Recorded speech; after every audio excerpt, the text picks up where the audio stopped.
Oke, kita masuk ke pertemuan yang keempat mengenai association rule. Ya, jadi ini adalah termasuk teknik data mining. Jadi menggunakan tekniknya adalah asosiasi.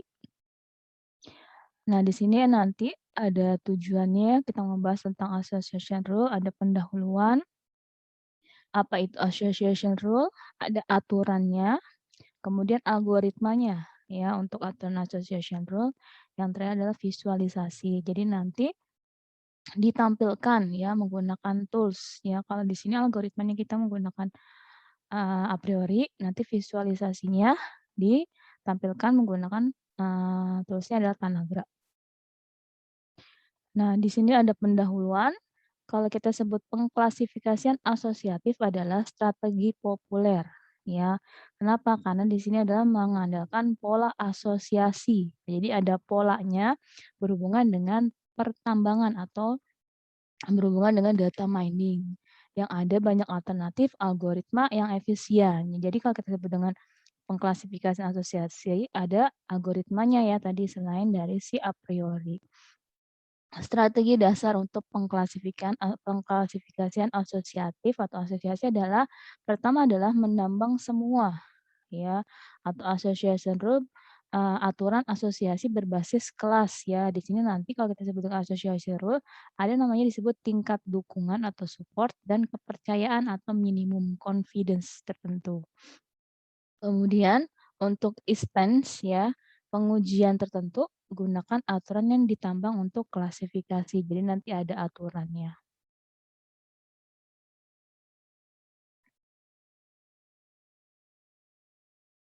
Nah, di sini ada contohnya ya. Di sini contoh yang pertama adalah Anda menjual lebih banyak jika pelanggan dapat melihat produk. Ya, maksudnya dari data ya, kita bisa menjual lebih banyak produk nih ya, jika pelanggan dapat melihat produknya. Jadi ada pilihan produknya. Kemudian pelanggan yang membeli satu jenis produk cenderung tertarik pada produk tertentu lainnya. Misalnya kita belanja ke minimarket. Misalnya si A belanja produk ya, ada produknya misalnya produknya adalah B produk, kemudian dia nanti bisa membeli produk selain produk A, misalnya ada produk B, ada produk C. Kemudian yang ketiga adalah analisis pasar, berhubungan dengan keranjang, mempelajari komposisi keranjang belanja produk yang dibeli selama belanja tunggal ya. Jadi nanti kita bisa menganalisa keranjang belanjanya ya. Jadi misalnya si A itu yang dibeli apa aja sih produknya. Nah, disebut adalah ini ya. Jadi mempelajari komposisi keranjang belanja produk yang dibeli selama belanja tunggal. Kemudian yang keempat, data keranjang ya, berhubungan dengan pasar daftar transaksi pembelian oleh pelanggan ya. Jadi nanti ya kita bisa menganalisa juga nih ya transaksi daftar transaksi pembeli oleh pelanggan ya. Misalnya ada pelanggan A, pelanggan B, pelanggan C, pelanggan D. Nanti dia beli apa aja sih kalau belanja di minimarket kan? Sejumlah besar catatan ya. Karena apa? Seringkali jutaan transaksi per hari. Ya, mungkin aja ya pada saat kalau sekarang sih kita sebut kayak belanja online ya, misalnya di e-commerce ya, mungkin aja dalam sehari ya per hari itu bisa jutaan transaksinya. Ya, misalnya kalau lagi ada flash sale.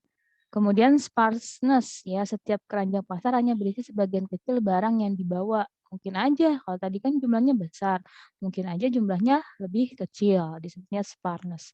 Kemudian ada namanya heterogenitas. Mereka yang memiliki selera berbeda cenderung membeli sub item tertentu ya. Ya tadi misalnya pelanggan A ya, mungkin kalau misalnya kita belanja tadi ya kalau ada Eee, flash sale ya mungkin dia belanjanya cenderung yang dia mau suka, ada yang belanjanya karena diskon. Nah, itu udah termasuk kita bisa menganalisa berhubungan dengan daftar transaksi, pembeli oleh pelanggan. Berikutnya adalah kita bisa presentasi produk ya, dapat direncanakan lebih cerdas untuk waktu tertentu dalam sehari, hari dalam minggu, atau hari libur ya. Jadi kita bisa merencanakan nih ya, nanti kalau misalnya mau jualan ya, produknya apa sih yang laku? ya, yang orang lebih suka nih produknya. Nah, itu adalah termasuk kita bisa merencanakan nih, nanti produknya yang laku dijual tuh yang mana sih, ya, pada setiap harinya atau pada seminggu atau pas hari libur tuh produknya apa sih yang laku dijual. Nah, itu bisa kita analisa. Kemudian dapat juga melibatkan hubungan berurutan. Ya, tadi pelanggan A beli produk pelanggan A beli produk A, kemudian beli produk B, kemudian beli produk C. Nah, itu termasuk kita juga bisa menganalisa hubungannya, kenapa dia bisa beli B, kenapa dia bisa beli C. Kemudian analisis pasar keranjang adalah operasi ya berhubungan dengan data mining yang tidak diarahkan atau bersama dengan pengelompokan, ya mencari pola yang sebelumnya tidak diketahui.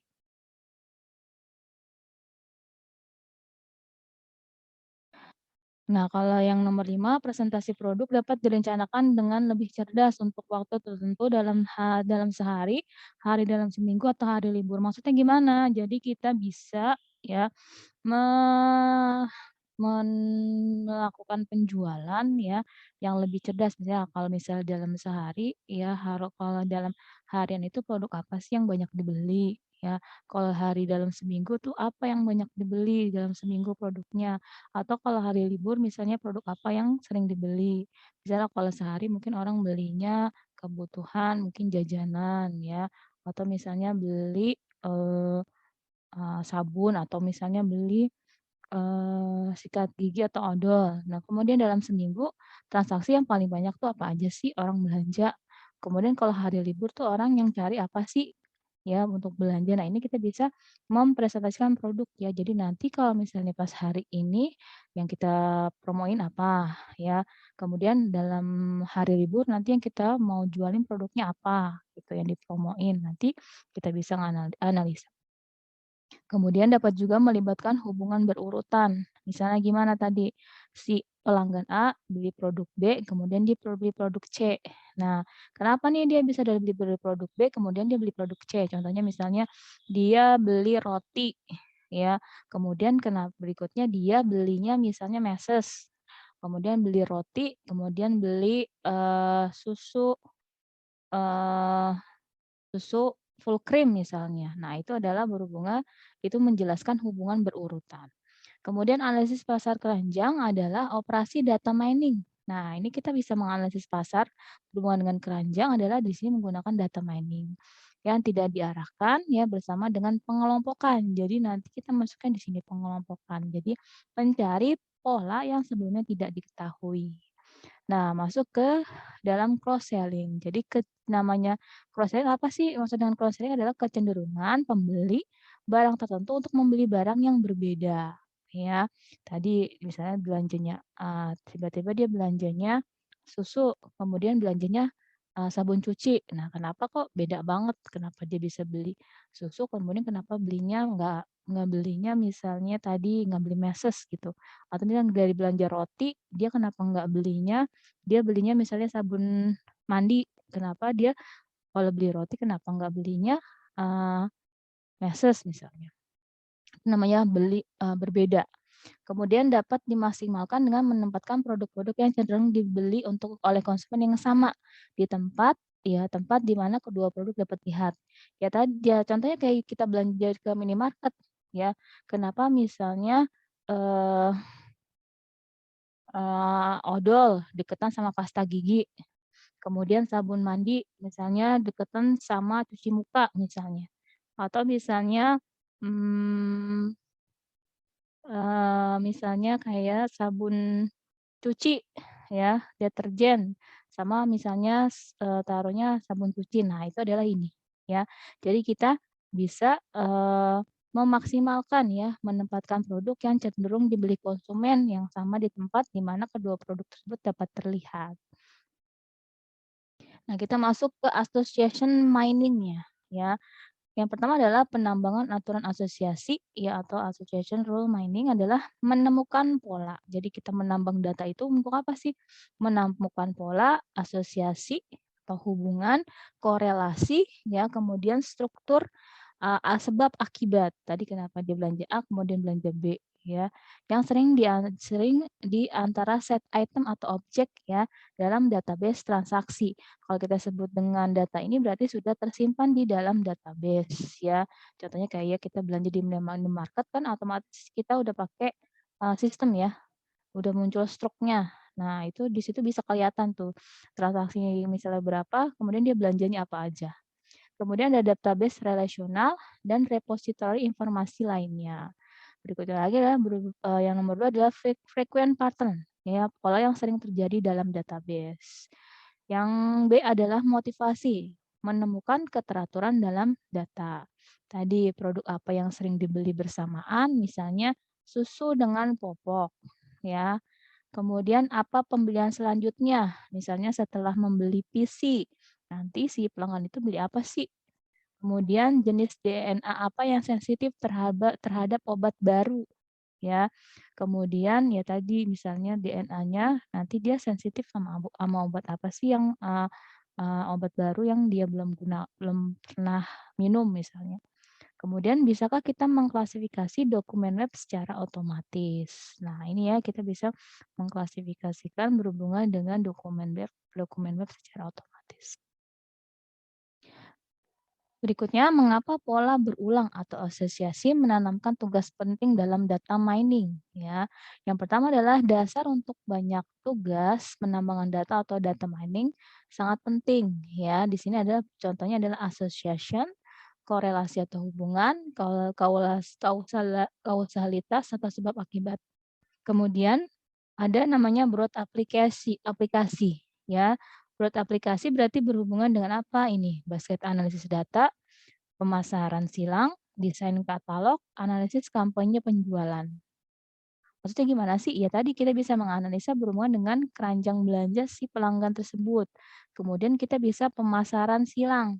Ya, misalnya kita bisa promosiin. Misalnya kalau misalnya nanti si A, kita kasih nanti produknya si B.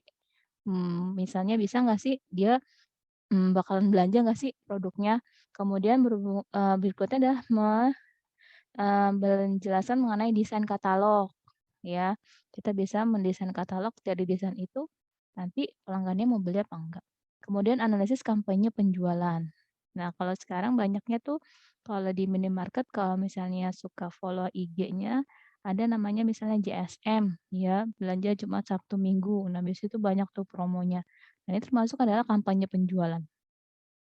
Kemudian analisis log web atau aliran klik ya. Jadi misalnya menganalisis website ya. Kalau orang misalnya ngeklik website itu apa aja sih yang dilihat ya. Kemudian analisis urutan DNA. Nah, ini juga bisa dianalisa ya berhubungan dengan broad application. Nah, di sini kita akan melakukan ya mencari ukuran aturan ya, mencari nilai support dan nilai confidence. Ya, di sini ada ukuran aturan support dan confidence. Di sini contohnya kita menganalisa pelanggannya ya, membeli suatu produk. Misalnya customer A membeli produk keduanya. Misalnya di sini ada produknya adalah diapers, dia membeli popok, kemudian dia membeli susu ya. Kemudian di sini dia membeli kedua produk tersebut, berarti membeli susu dan membeli popok. Kalau ini dia cuma membeli popoknya, ini membeli susu. Nah, di sini kita bisa menemukan aturan ya, aturan X dan Y ya, Z ya dengan confidence minimum dan support. Nih, mencari nilai confidence minimum dan support. Support S di sini adalah probabilitas atau kemungkinan bahwa A transaksi mengandung nilai X, Y, sama Z. Ya, misalkan kita inisialkan di sini boleh nilai X, nilai Y, sama nilai Z. Kemudian confidence C, probabilitas yang bersyarat. Ya, kalau confidence ada syaratnya. Transaksi memiliki XY juga mengandung Z. Jadi transaksi X dan Y juga mengandung nilai Z. Nah, di sini kita mau mencari nilai support ya dan nilai confidence dari transaksi tersebut. Nah, di sini ada contoh transaksi, ada transaksi ID ya dari pembelanjaan. Di sini ada transaksi ID-nya misalnya kayak model struk ya. Pada saat dia belanja ini struk nomor struknya. Misalnya 200, 100, 400, 500 atau transaksi ID-nya 2000, 1000, 4000, 5000. Kemudian pembeliannya di transaksi 2000 dia beli apa aja produknya ABC. Di di 1000 dia membeli produknya misalnya AC. Dibeli produk 4000 atau 400 dia membeli AD. Kemudian di 5000 dia membelinya adalah B, E, sama F. Nah, kemudian kita bikin aturannya di sini. Nilai supportnya adalah 50% dan nilai confidence-nya adalah 50%. Ini transaksinya. Transaksi A, kemudian juga membeli transaksi C. Dapat 50% dari mana? Adalah nilai 2 transaksi A, C. Ada berapa sih transaksi yang A dan C? Ada 1, ada 2.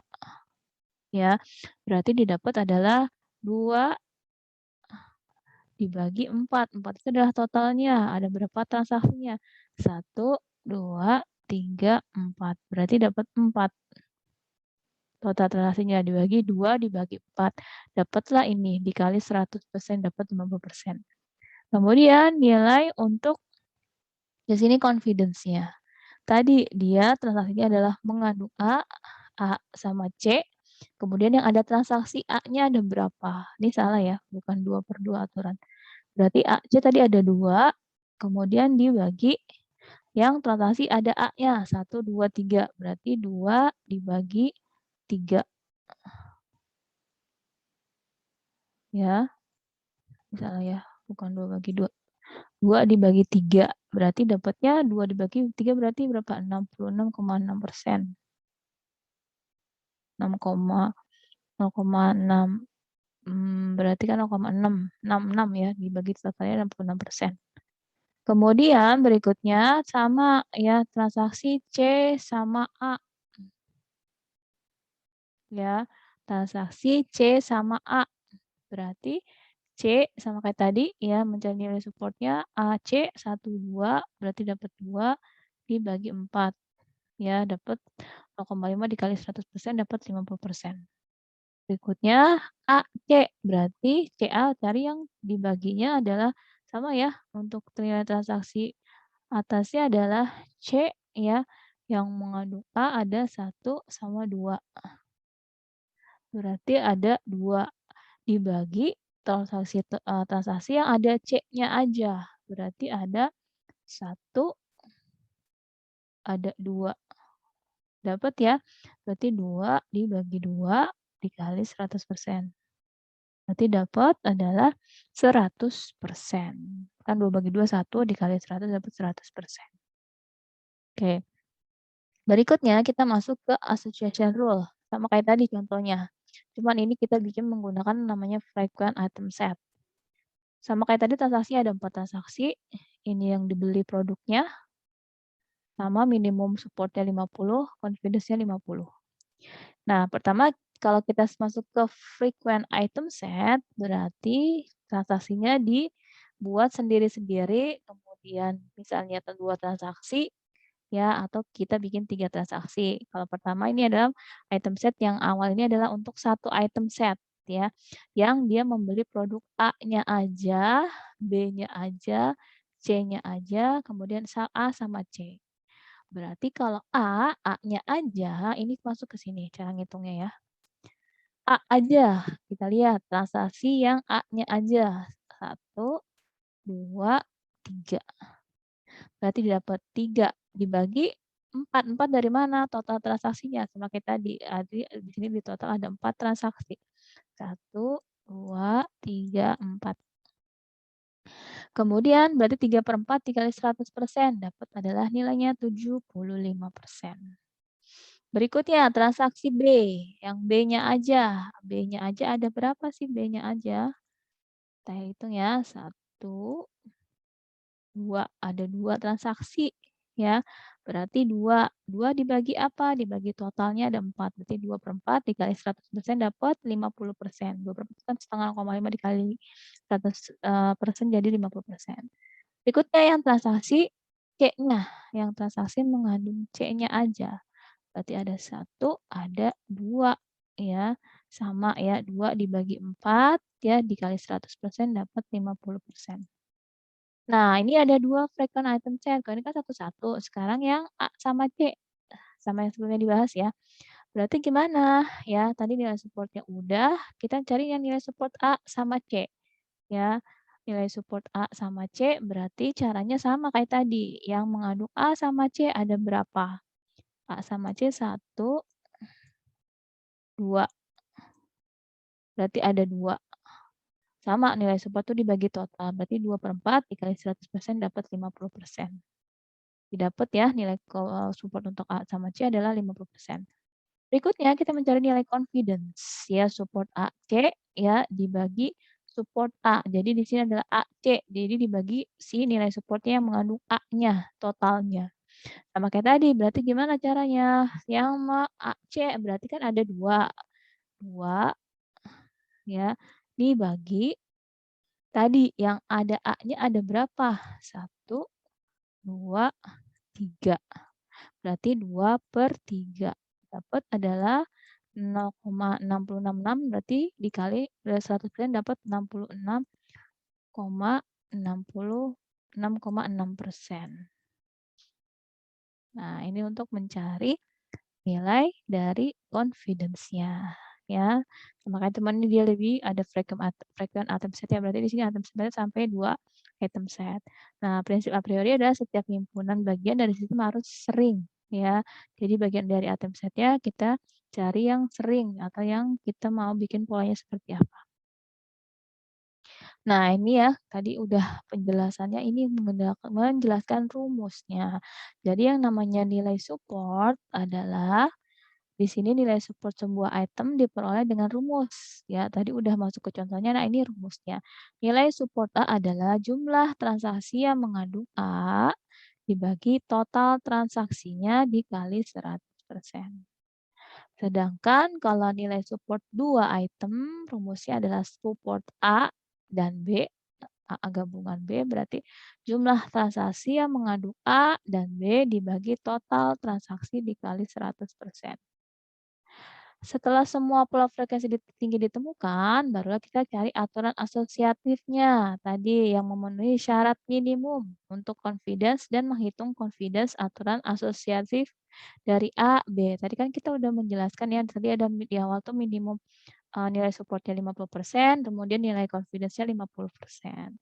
Kemudian untuk nilai confidence A, B, ya transaksi A yang mengandung B, berarti nilai support dari A, B-nya, ya nilai support A gabungan B dibagi nilai support dari kon A atau jumlah transaksi yang mengandung A-nya.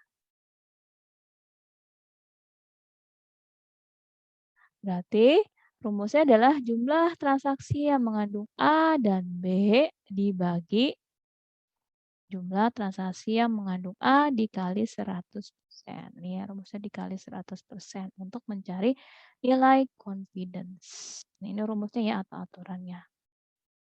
Nah, kita masuk ke contoh kasus nih ya. Kalau ini udah di sini dibikin nih. Ada transaksi ID-nya T01 ya, ada T02, T03, T04, T05. Kemudian yang dibeli apa aja? Misalnya beli pulpen, buku tulis, ballpoint, pensil, penghapus, transaksi nomor 2, T02. Transaksi T3 beli pensil, penghapus. T04 beli buku tulis, kemudian beli penghapus. Kemudian T05 pensil, penghapus, dan buku tulis. Kita masuk ke contoh kasusnya ya. Di sini ada pembelian alat tulis kantor. Dari data ini ya kita mau tadi menggunakan algoritma a priori ya. Setelah dapat data ini berikutnya adalah biar gampang kita bikin dulu nih tabel representasi biner dari tabel transaksi. Jadi kita bikin biner. Kalau biner itu kan nilainya cuma nilai 1 dan 0. Kalau 1 iya, 0 itu tidak. Nah, kita bagi nih produknya apa aja sih yang dibeli. Ada buku tulis, ada pulpen, ada pensil, ada penghapus. Berarti ada 4 ya.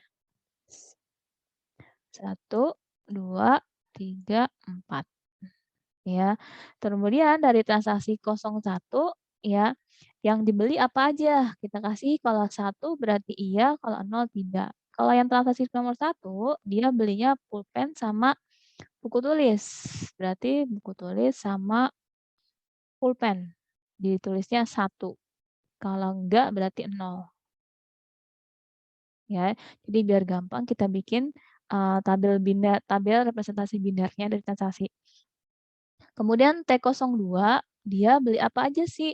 Ya, di 02 pulpen, pensil, penghapus. Berarti buku tulis enggak. Berarti beli pulpen, pensil, penghapus.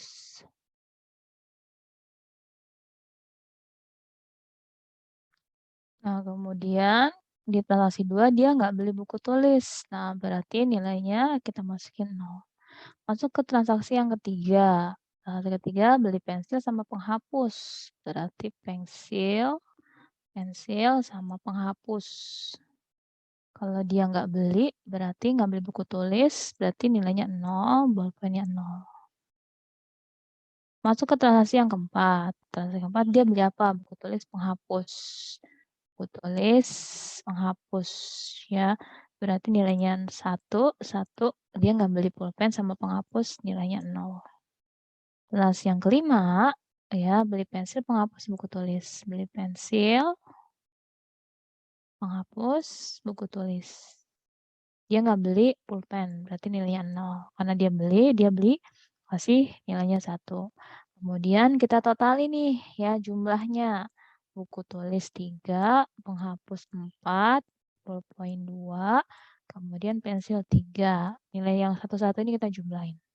1, 1, 2, 1, 2, 3, 4, 1, 2, 3. Nah, ya ini kita masuk ke representasi biner dari tabel transaksi biar gampang ya.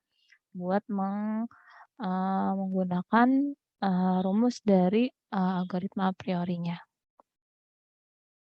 Nah, setelah itu, setelah masuk ke representasi biner, kita masuk ke aturan kombinasi ya dari satu item set. Kalau tadi kan kita pakai simbol A, B, C, D. Kalau ini berdasarkan produknya atau produk yang dibeli apa. Nah, di sini adalah untuk pembentukan, di sini penyelesaian berdasarkan data yang sudah disediakan pada tabel 2 proses pembentukan Q1 ya. Di sini adalah disebut dengan satu item set. Nah, ini ada aturannya. Nilai minimum supportnya adalah 40%. Kita bikin tabelnya. Calon atau asosiasi dengan frekuensi satu item set. Berarti kita lihat nih item setnya berarti ada 4 ya tadi. Ada buku tulis, penghapus, pulpen, sama pensil. Nah, kita masukin tuh jumlahnya ya, jumlahnya berapa tadi ya. Masing-masing berapa? Buku tulis 3, penghapus 4, pulpen 2, pensil 3. Kita masukin 3, 4, 2, 3. Nah, berikutnya kita mencari nilai support. Ini rumusnya. Nilai support adalah jumlah transaksi yang mengandung A dibagi total transaksi. Berarti nilai yang mengandung buku tulis 3, total transaksinya ada berapa? Ada 5. 1, 2, 3, 4, 5. Ya, dapat ya 3 dibagi 5 dikali 100%. Didapat adalah 60%. Ya. Berikutnya yang membeli penghapus. Tadi totalnya 4. Penghapus ada 4. Ya. Berarti 4 dibagi total transaksi, 4/5 dikali 100%, didapat 80%. Berikutnya yang membeli pulpen ada 2. Benar nggak pulpen belinya 2? Benar ya, pulpen 2. Berarti 2 dibagi total transaksi dikali 100%, didapat adalah nilainya 40%. Masuk ke pensil. Pensil ada 3 jumlahnya. Pensil ada 3, benar ya 3, berarti 3 dibagi 5 totalnya dikali 100% didapat supportnya adalah 60%. Oke ya. Nah, di sini ada syaratnya ya, dengan minimum supportnya adalah 40%. Jadi kita nentuin standar minimum supportnya. Berarti Di sini yang mana yang nilai supportnya minimumnya adalah 40%, ya. Ada pulpen, pensil, minimum supportnya sama ya, eee, nggak ada yang di bawah 40%, berarti ini 40% masuknya 40, 60, 80, 60%. Berikutnya kita masuk ke kombinasi 2 item set, ya, pembentukan C2 disebutnya. Dengan 2 item set dengan jumlah minimum supportnya adalah 40%, kita masuk ke tabel yang ketiga, calon alternatif asosiasi dengan frekuensi 2 item set. Ini nilai support ya, kalau 2 item set adalah support AB sama dengan P ya, gabungan nilai B, P gabungan nilai B, gabungan nilai B. Ya, support AB berarti jumlah transaksi yang mengandung A dan B dibagi jumlah transaksi mencari nilai supportnya. Berikutnya kita mau cari nih yang membeli, kita bagi masing-masing ya, buku tulis penghapus. Jadi semuanya harus dimasukin polanya ya. Dari semua data yang tadi yang ada ini buku tulis penghapus pulpen ini semuanya harus kebentuk. Ada pola 1, 2, 3. Ada pola lagi nih 1, 2. Pola lagi ini sama ini, ya. Nah, itu adalah mencari 2 item set. Pertama adalah buku tulis penghapus. Kita lihat yang membeli produknya buku tulis dan penghapus ke awal. Buku tulis dan penghapus.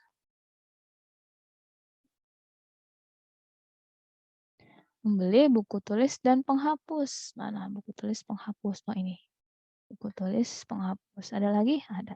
Tulis penghapus. Ada 2 ya, berarti kita masukin nilainya adalah 2. Dibagi total transaksi, 2/5 dikali 100% dapat 40%. Berikutnya, membeli buku tulis pulpen. Buku tulis pulpen. Kita lihat dari sini ya, biar gampang. Buku tulis pulpen. Buku tulis pulpen. Buku tulis pulpen. 1 berarti ya.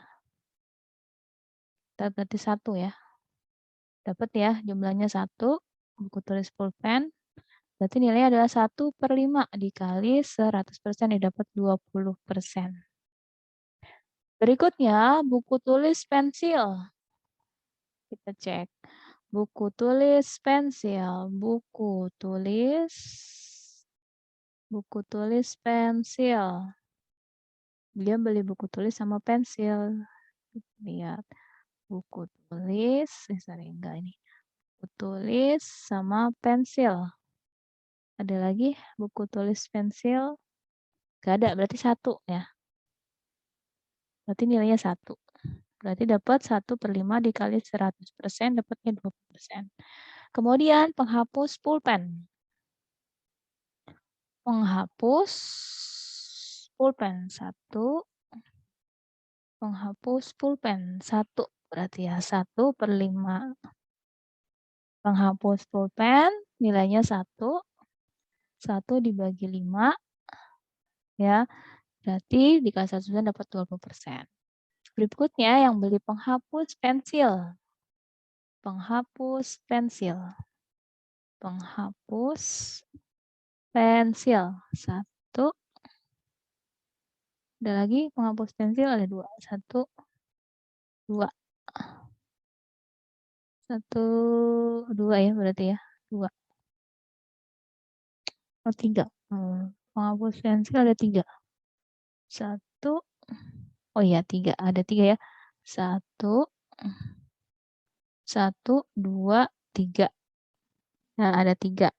Berarti didapat 3 per 5 dikali 100% dapat 60%. Yang terakhir adalah yang membeli pulpen dan pensil. Kita lihat pulpen dan pensil. Pulpen, bukan. 1 ya. Berarti beli pulpen sama pensil cuma 1. Dapat nilai 1/5 dikali 100%. Dapat 20%. Nah, dari kombinasi 2 item set, kita kasih minimum supportnya tadi 40%. Ya. Berarti yang enggak 40% kita nggak pakai. Berarti Ini kan enggak, ini enggak, ini enggak, ini enggak. Ya, ini dapat ya. Berarti ada buku tulis, penghapus, kemudian pensil. Berarti dapat 3-nya adalah buku tulis, penghapus, pensil. Ya, buku tulis, penghapus sama ini. Penghapus pensil kan sama, penghapus juga. Nah, kita setelah nemuin yang 2 item set, masuk yang 3 kombinasi item set. Jadi membentuk ya 3 disebut dengan 3 item dengan jumlah minimum supportnya sama, semuanya sama, minimum supportnya adalah 40%. Kita bikin jalan aturan asosiasi dengan 3 item set. Nah, berarti tadi ada 3 item set, buku tulis, penghapus, pensil. Ya, dia beli buku tulis sama buku tulis, penghapus, pensil. Nah, kalau kita sebut dengan nilai support, berarti nilainya adalah transaksi mengandung A, B, dan C dibagi jumlah transaksi. Nah, berarti transaksi beli buku tulis, penghapus pensil, buku tulis, penghapus pensil, buku tulis, penghapus pensil, buku tulis, penghapus, buku tulis, penghapus pensil. Ini ya, 1, 2. Nah, berarti ini ya, ini yang membeli 3 produk tersebut. Selain itu nggak ada. Ada cuma 1 ya. Ya, 1. Sorry, 2. Tulis, penghapus, pensil.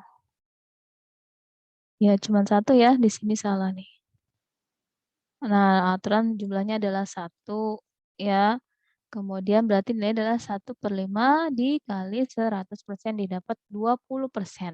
Nah, berarti dia nggak masuk ke kombinasi 3 item set. Karena tidak mencapai nih minimum supportnya 40%.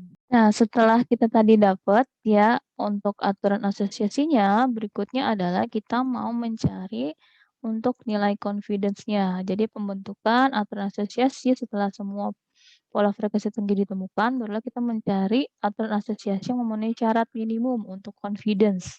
Nah, di sini adalah untuk menghitung nilai confidence aturan asosiatif dari A, B, karena ada 2 ya, cuma 2 terbentuk item set. Dan dengan minimum confidence-nya adalah 60% dari aturan A, B. Nah, di sini masuk ke tabel yang kelima. Pertama adalah jika dia membeli buku tulis, maka membeli penghapus. Nah, ini untuk rumusnya ya. Jadi untuk nilai confidence A, transaksi B, ya berarti jumlah transaksi yang mengandung A dan B dibagi total transaksi yang mengandung A. Kemudian, nah ini aturannya, berarti kita masuk di 2 item set. Pertama adalah jika membeli buku tulis, maka membeli penghapus, nilai supportnya 40%. Tadi ya udah ada nilai untuk membeli buku tulis penghapus nih ya, dapat nilai adalah supportnya adalah 40%.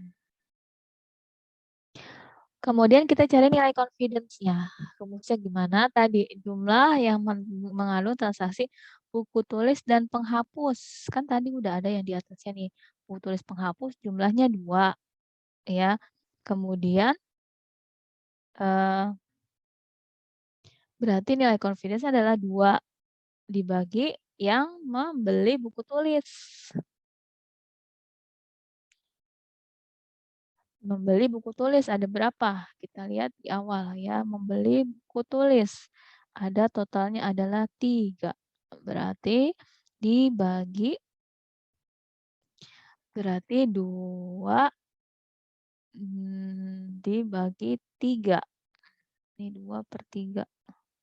Ya kan ya, 3 ya. Buku tulis 3 nih ya, salah nih.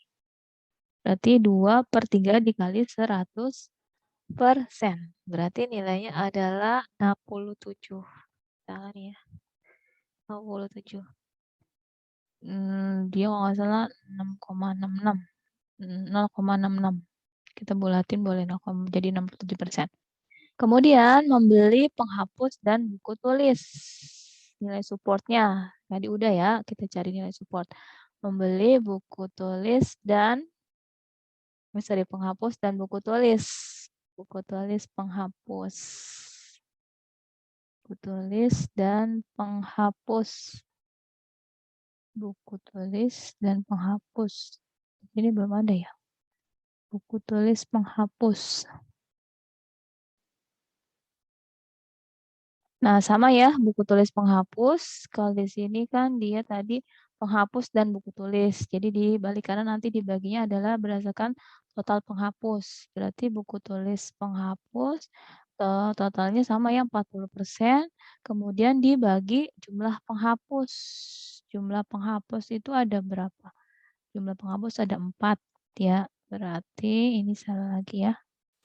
2 dibagi 4 ya. Untuk penghapus buku tulis nilai confidence-nya dia adalah ini ya 2 ya 2 berarti nilai confidence-nya adalah 2 dibagi 4 berarti dapat 50%.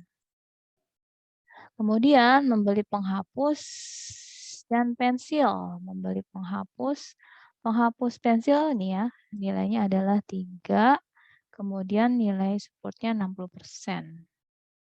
Penghapus pensil 60%, tadi ya jumlahnya 3, dibagi total dari penghapus, berarti 3/4, didapat adalah nilainya 75%. Berikutnya adalah membeli pensil, membeli penghapus. Ya, jika dia membeli pensil, penghapus sama ya, nilainya 60%, cuman dibagi totalnya adalah membeli pensil. Kalau pensilnya aja, dia beli pensilnya aja berapa? Nih ya, nilainya adalah 3. Berarti membeli pensil dan penghapus sama ya, tinggal dibalik, nilai totalnya adalah 3. 3 dibagi 3 dikali 100%, dapat nilainya adalah 100%.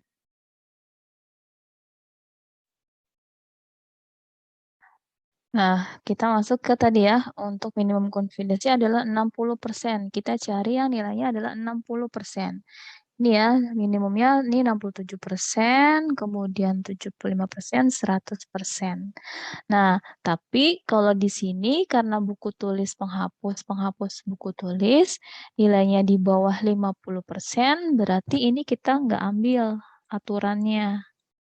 Ya, yang ada buku tulis berarti yang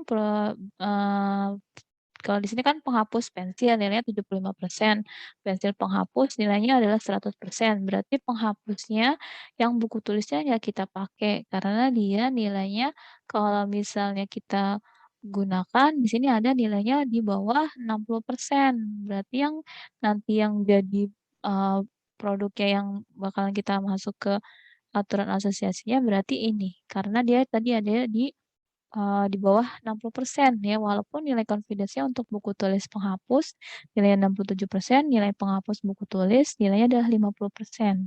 Ya, berarti untuk yang buku kalau penghapus pensil kan sama-sama nih nilainya di atas. Ini juga pensil penghapus ya.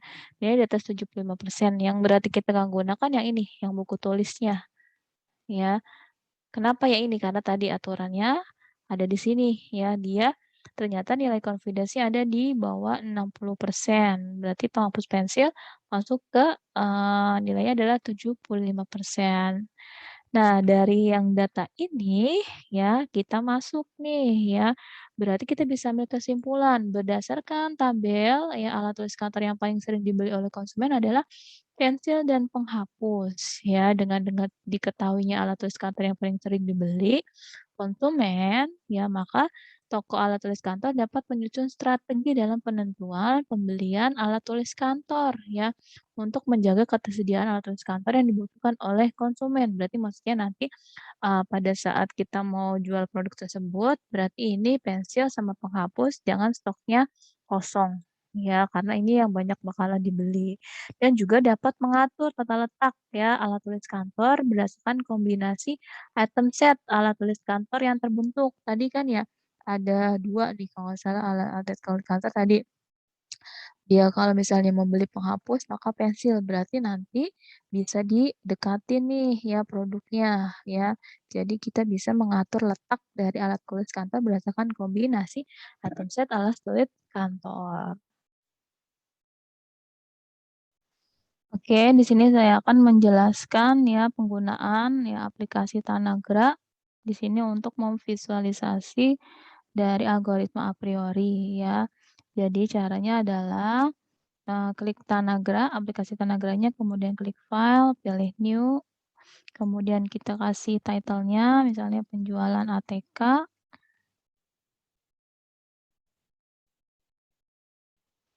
kemudian dikasih penyimpanannya sama boleh, penjualan ATK, gimana simpennya. Kalau udah di-save, kemudian kita ambil file Excel-nya. Di sini ada format Excel ya. Jadi diambilnya format Excel. Jadi data yang di tabel benar kita pindahkan ke Excel ya. Formatnya adalah XLS. Kalau udah di-open, klik OK. Kemudian kita masuk ke data visualization-nya yang data ini kita mau tampilin. Klik data visualization, view datasheet, diklik drag and drop, dilepas, kemudian klik kanan, pilih execute, ya, kemudian klik kanan, pilih view. Nah, ini datanya, ya, tampilkan. Setelah itu, kita klik yang di sini namanya define attribute set, ya. Jadi kita masukin data atributnya, diklik ya, di-select. Di sini tulisannya select continuous attribute, dipindahkan. Kalau udah di OK. Kalau udah muncul define status, klik kanan, pilih execute, klik kanan, kemudian pilih view. Ya, di sini muncul atributnya sudah masuk, sudah tampil. Berikutnya kita masuk ke association-nya. Tab association-nya masuk ke frequent item set. Diklik ya, di drag and drop. Nah, di frequent item set ini sudah memasukkan nilai parameternya karena di item set ini ada aturan untuk parameternya adalah 40% atau 0,4. Kita masukin 0,4. Minimum length-nya boleh diganti 1 ya. Sini maksimumnya ada 4. Kemudian maksimum supportnya adalah 1 ya. Atau disebutnya adalah 100%. Minimumnya 0,4. Kemudian pilih frequent kalau udah di OK. Berikutnya, dari frequent item set ini kita klik kanan, pilih execute, klik kanan, pilih view. Ya, tampillah ini ya. Dengan nilai supportnya 40% ini yang ditampilkan. Ya, dia langsung disorting ya 40%. Ada bolpen, buku tulis penghapus, pensil penghapus ya. Dengan minimum supportnya adalah 40%. Sampai terbentuk 2 item set ya. Setelah itu kita masuk ke association-nya di a priori-nya ya. Menggunakan algoritma a priori, klik a priori-nya sama diklik drag and drop, pindahkan. Kemudian kita klik kanan di a priori-nya, pilih parameter. Nah, ada ketentuannya ya, di studi kasus 40% dan 60%. Kita masukin 0,4 dan 0,6. Kalau udah di OK. Setelah itu klik kanan, pilih execute, klik kanan, pilih view. Nah, muncul ya hasilnya ya dengan number of row-nya adalah 2 sampai 2 item set dengan minimum di sini adalah jika membeli penghapus, membeli pensil dengan supportnya 60%, nilai confidence-nya 70%, kemudian pensil penghapus supportnya 60 dan confidence-nya 100%. Nah, ini adalah rules yang terbentuk divisualisasikan menggunakan aplikasinya Tanagra. Ya, sebelumnya adalah menggunakan hitungan manual, kali ini adalah langsung menggunakan tools-nya menggunakan Tanagra. Hasilnya sama ya pasti. Kesimpulannya adalah kalau kita sebut dengan association rule berarti di sini adalah mungkin ya menjadi kontribusi paling signifikan ya dari komunitas data di knowledge KDD ya, knowledge data discovery. Kemudian sejumlah besar makalah di sini telah terbitkan nih, yang maksudnya kalau kita menggunakan si association rule mining. Nah, banyak masalah yang kita bisa eksplorasi nih, ya, karena apa tadi arah penelitian yang menarik. Untuk analisis asosiasi, tipe datanya tadi bisa spasial, data multimedia, atau data deret waktu. Nah, itu ya penjelasan dari pertemuan yang ketiga. Ini buku referensinya agak lebih banyak ya. Ada tentang decision support and business, ada data mining ya, Kemudian ada project algorithm ya menggunakan frequent item set, ya mengenai frequent pattern ya. Nah, ini tinggal bisa dibaca kalau kita mau cari buku referensinya. Oke ya, sampai sini untuk penjelasan di pertemuan yang keempat mengenai association rule. Tadi penjelasan mengenai association rule, metode yang digunakan bisa menggunakan a priori, cara penggunaan rumusnya, kemudian cara penggunaan tools-nya ya. Nanti kita masuk ke studi kasusnya. Jadi ada pengerjaan berhubungan dengan studi kasusnya. Oke, terima kasih.